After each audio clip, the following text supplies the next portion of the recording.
ജീവിച്ചിരിക്കുന്ന വർഷം കൊണ്ട് തിരിച്ചു വരൂ എന്ന് പറഞ്ഞാണല്ലോ നിങ്ങൾ റിസോർട്ടിൽ നിന്ന് ഞങ്ങളെ യാത്രയാക്കിയത്.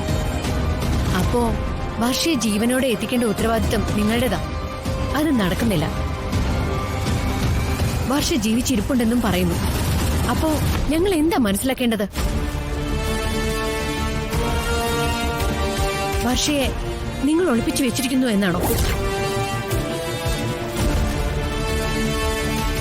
പറ, എന്താ ഞങ്ങൾ വിശ്വസിക്കേണ്ടത്? വന്ദനെ, ഒന്ന് നിർത്ത്. തടയേണ്ട അച്ഛാ, പറഞ്ഞോട്ടെ. എന്റെ ഭാര്യ ജീവിച്ചിരിക്കുന്നെന്ന വിശ്വാസത്തെ ഞാൻ അവളെ ഒളിപ്പിച്ചിരിക്കുന്നെന്ന ആരോപണം കൊണ്ട് തന്നെ നേരിട്ടോട്ടെ.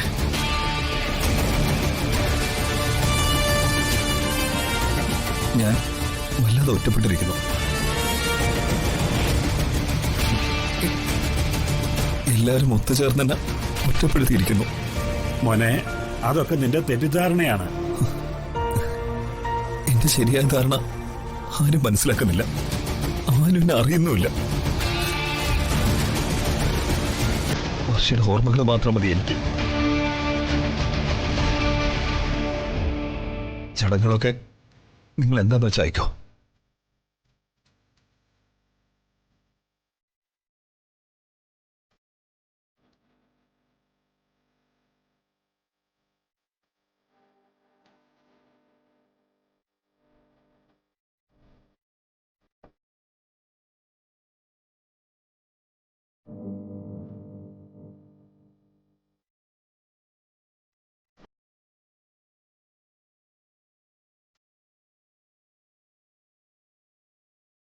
വർഷം മരിച്ചെന്ന സത്യം ഉൾക്കൊള്ളാൻ വിക്രമെന്ന ഭർത്താവിന് ഇനിയും കഴിഞ്ഞിട്ടില്ല.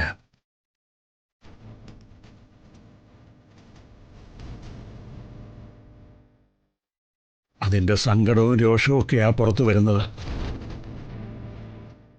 നമ്മളത് കാര്യമാക്കണ്ട. ചടങ്ങ് നടത്തണം. ഭർത്താവിന് താല്പര്യമില്ലെങ്കിൽ പിന്നെന്തിനാ നമ്മൾ റിസ്ക് എടുക്കുന്നത്?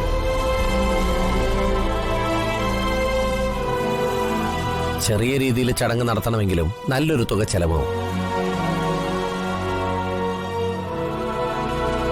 ആർക്കും പ്രയോജനമില്ലാതെ എന്തിനിങ്ങനെ പണം വേസ്റ്റ് ആക്കുന്നത്? അവള് ജീവിച്ചിരുന്നപ്പോ പോലും അവൾക്ക് വേണ്ടി കാൽ കാശ് മുടക്കിയിട്ടുള്ളവനല്ല നീ. ചത്തു മോളി നിൽക്കുന്ന ആത്മാവിനോടെങ്കിലും ഒരു വെള്ളിത്തൊട്ടിന്റെ അനുകമ്പ വേണവടാ. ഇല്ലെങ്കിലേ ദൈവം പൊറുക്കില്ല. ചടങ്ങിന് ആരും പണം മുടക്കണ്ട. എന്റെ ചെലവിൽ ഞാൻ നടത്തും. മനസ്സുള്ളവര് സഹകരിച്ചാ മതി. മാറങ്ങോട്ട്.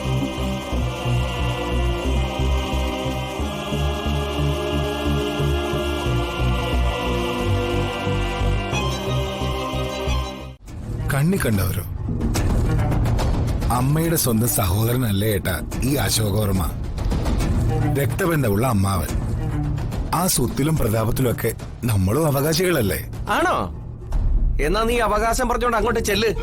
തനി മുരട്ട് കളയാ അശോകവർമ്മ. അതുകൊണ്ടേ നിന്റെ ശവമടക്കിനുള്ള ഏർപ്പാട് കൂടി ചെയ്തിട്ട് വേണം അങ്ങോട്ട് പോവാൻ. മനസ്സിലായടാ? ചിരിച്ചു തള്ളരുത്. സീരിയസ് ആയിട്ട് എടുക്കണോ ഏട്ടാ? തിരക്കിട്ട് സ്വത്തവകാശം പറഞ്ഞു തന്ന വർമ്മ തീർത്ത് കളയുമെന്നറിയാം. അത് പാടില്ല. സ്വന്തം അനന്തരവന്മാരായി അംഗീകരിക്കണമെന്ന ആവശ്യമായിട്ട് വേണം ചെല്ലാൻ. ആട്ടി ഇറക്കുമായിരിക്കും, ഇറക്കിക്കോട്ടെ. ഇതേ ആവശ്യവുമായിട്ട് വീണ്ടും നമ്മൾ പോണം. അങ്ങനെ പല തവണയാവുമ്പോ വർമ്മയുടെ മനസ്സിന് ഒരു ചാഞ്ചാട്ടം ഉണ്ടാവും. അമ്മായിയുടെ ശ്യാമിന്റെ ഒക്കെ സപ്പോർട്ടും നമുക്കുണ്ടാവും.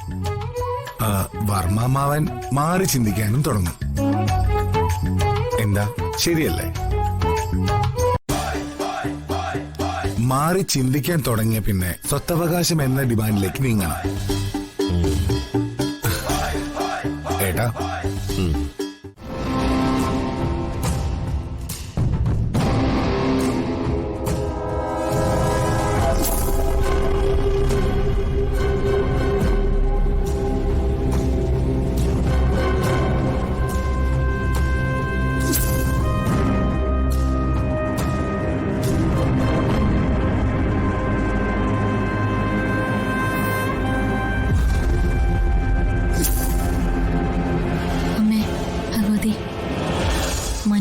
കണ്ണിൽ പെടാതെ നീ എന്നെ കാത്തുരക്ഷിച്ചു.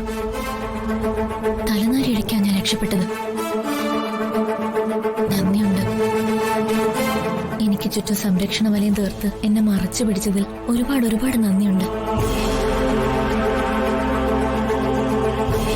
അശോകവർമ്മയുടെ വീടും പരിസരവും മാധവൻ നായരുടെ കുടുംബത്തിന് വിലക്കായിരുന്നല്ലോ.